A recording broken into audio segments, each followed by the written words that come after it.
Shalom Aleichem.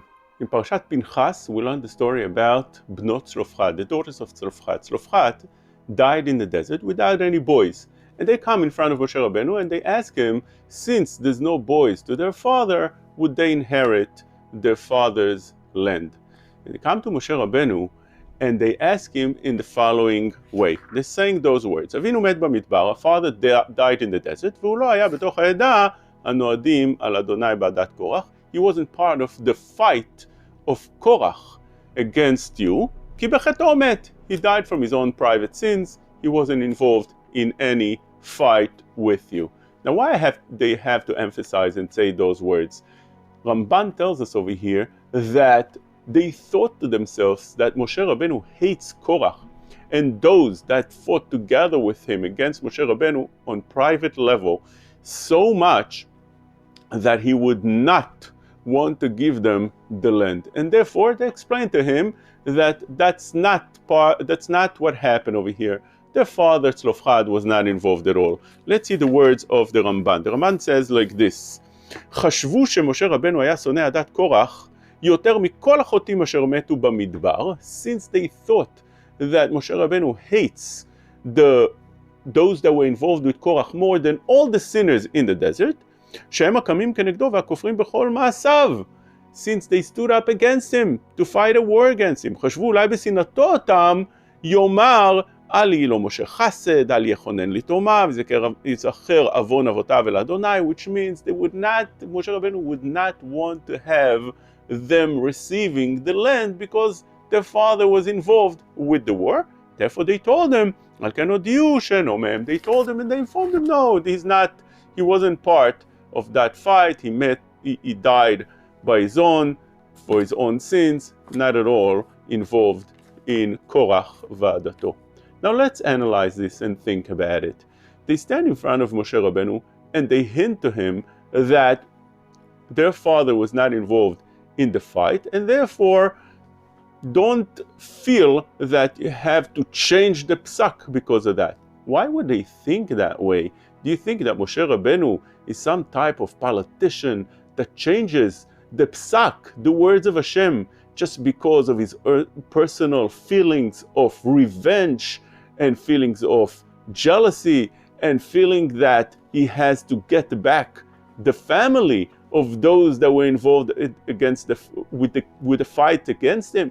How is that possible? Moshe Rabenu brought the words of Hashem. The words of Hashem has to be exactly the way they were received, authentic, clean of any feelings of jealousy, feelings of hatred, feelings of revenge. Why would they think about Moshe Rabenu that way? If you feel about Moshe Rabenu like a politician, then you can't receive the Holy Torah from Moshe Rabenu. How is that possible to think about him like that? Moreover, they stand in front of Moshe Rabenu and they say to him those words. Obviously, Moshe Rabenu knew why they pushing those words in the sentence, why they saying it. The Ramban knew, Moshe Rabenu didn't know, of course he knew. Moreover, Moshe Rabenu was the greatest Navi, greatest prophet. He knew everything that a person feels, and when he says something, why he says what he's saying. We know that there's rabbis that when you stand in front of them, they know exactly what you feel. Moshe Rabenu, which was the greatest prophet of all, didn't know that? Of course he did.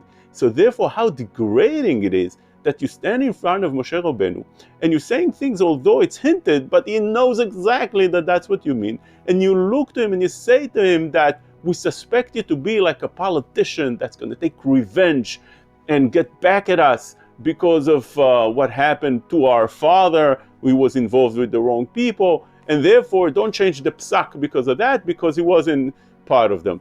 How degrading, what a bizayon. Still, what do you see over here? Moshe Rabenu, instead of throwing them out of the room or at least screaming at them, putting them in place, instead of that, Moshe Rabenu treats them with such honor and respects and tells them, you know what, excellent question. Let's bring that question in front of HaKadosh Baruch Hu to see what's the right way to rule. And therefore he says the following, ויקרב משה את משפטם לפני Hashem. What a respectful way to treat a person. This is how our rabbis deal with people. Although they know that the person in front of them might not be respectful, still those Gdolei Israel treat them with such honor, with such respect, with such beauty that shines on the entire way the Torah teaches us to behave. Shabbat Shalom. שלום, שמי הרב שי תחן, ואני מקווה שנהניתם והחכמתם מהשיעור. אם יש לכם שאלה בהלכה, פנו אלינו לבית ההוראה במספר 347-666-3467. זה מספר בניו יורק, ולכן תוכלו לשאול במספר של וואטסאפ, והרבנים של בית ההוראה, ואני בכללם, ננסה לענות לכם בהקדם. שבת שלום.